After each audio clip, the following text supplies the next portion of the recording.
Organizational Culture and Change Management Basics. After completing this module, participants will be able to define change management, describe organizational culture, and recognize how organizational culture impacts change management. Change management is a broad discipline, but let's narrow it down by starting with a practical definition of what it encompasses. Change management is a structured approach to transitioning individuals, teams, and organizations from a current state to a desired future state.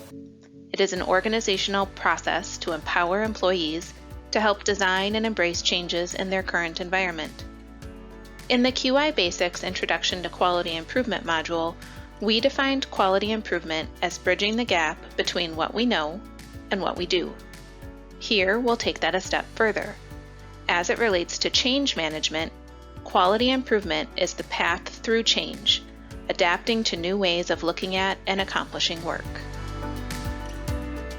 Organizational culture is defined as the values and behaviors that contribute to an organization's unique social and psychological environment.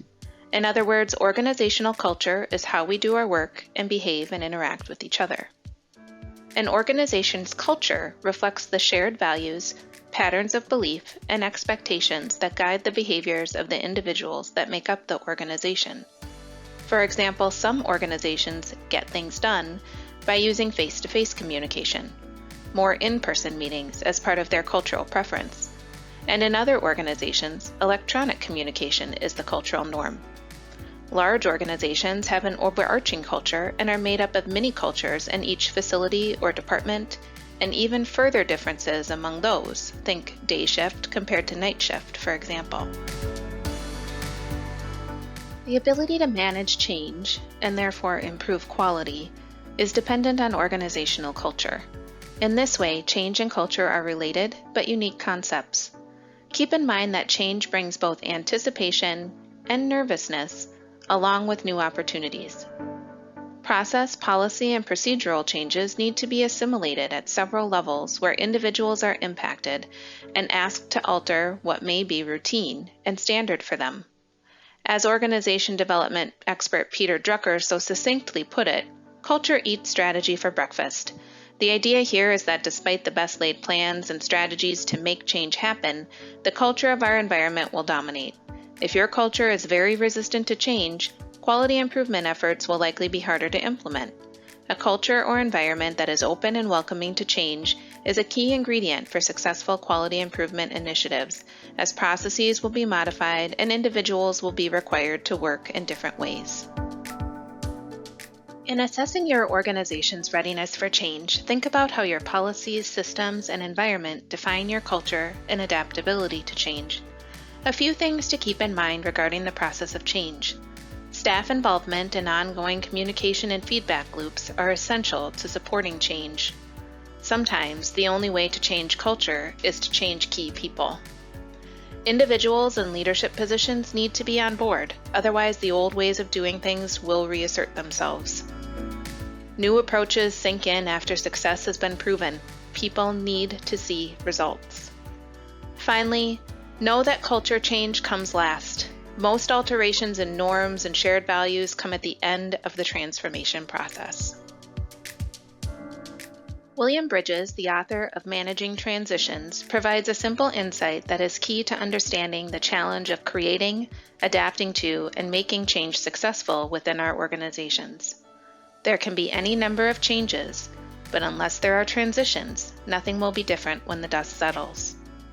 Change is a process and a means to get from where we are, our current state, to the desired or future state. The path to achieving the desired change is made up of steps necessary to get there, or, as Bridges describes the transitions. When we implement quality improvement, we need to focus on the process of getting to the desired goal or future state, and change management is a collection of tools that help us navigate that transition process.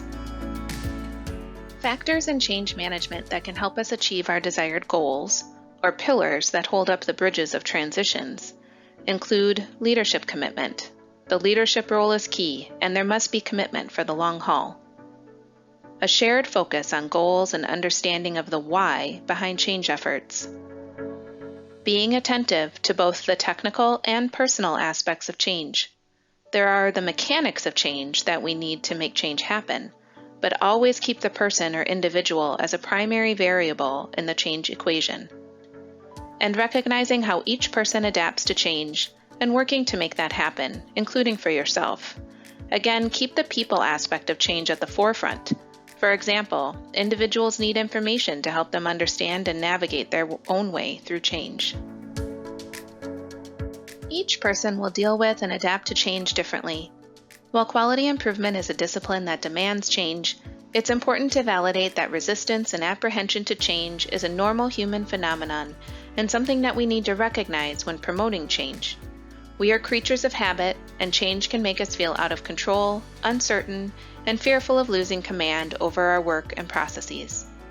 John Kenneth Galbraith, a Canadian-born economist, public official, and diplomat who wrote bestsellers on economics from the 1950s through the 2000s, poignantly said, "Faced with the choice between changing one's mind and proving that there is no need to do so, almost everybody gets busy on the proof." The idea, of course, is that we default to the status quo and are generally resistant to change. Let's take another view of our ability to adapt to change.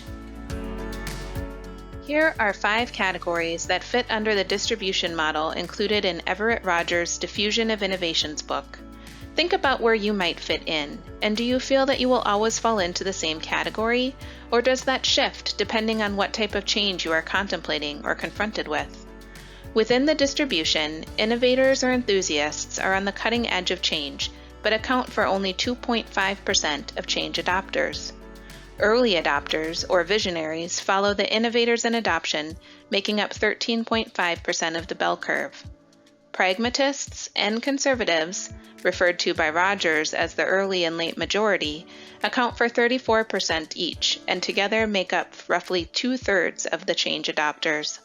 Finally, skeptics, referred to by Rogers as laggards, make up the final 16% of the distribution. Depending on how you self-identify, the terms and descriptions of each category may suggest certain value judgments. It's important to note that none of these categories are inherently good or bad. Innovators may bring forward new and exciting approaches to improvement, or must have their enthusiasm tampered to a pace of change that works for the organization.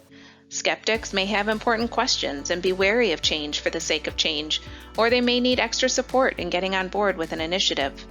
We encourage you to think about what value each group can bring to the table when considering a change effort, and in future modules we'll talk about ways to strategize involving folks across the continuum. As you reflect on this model, think about where you might categorize yourself, where your quality improvement team members fit, and your organization as a whole. While the category you, your quality improvement team, and your organization fit in is not definitive, it does help paint the landscape and understand readiness and enthusiasm for undertaking quality improvement projects that will lead to change, and how the changes we desire to implement from our quality improvement work will be accepted and viewed by your team and your organization. This distribution model helps us once again think about the ocean we swim in, or what is the culture of our organization when it comes to adapting to change. In summary, effective change management, a structured approach to transitioning individuals, teams, and organizations from a current state to a desired future state, is directly affected by organizational culture, the shared values, patterns of belief, and expectations that guide the behaviors of individuals in an organization. Remember, culture eats strategy for breakfast. If the culture isn't ready for and doesn't support change, even the best laid change management plans will fail. And organizations will have better change management outcomes if they assess readiness, demonstrate leadership commitment, have a shared understanding of why, and recognize individual approaches to change. Stratus Health is a nonprofit organization that leads collaboration and innovation in healthcare quality and safety and serves as a trusted expert in facilitating improvement for people and communities.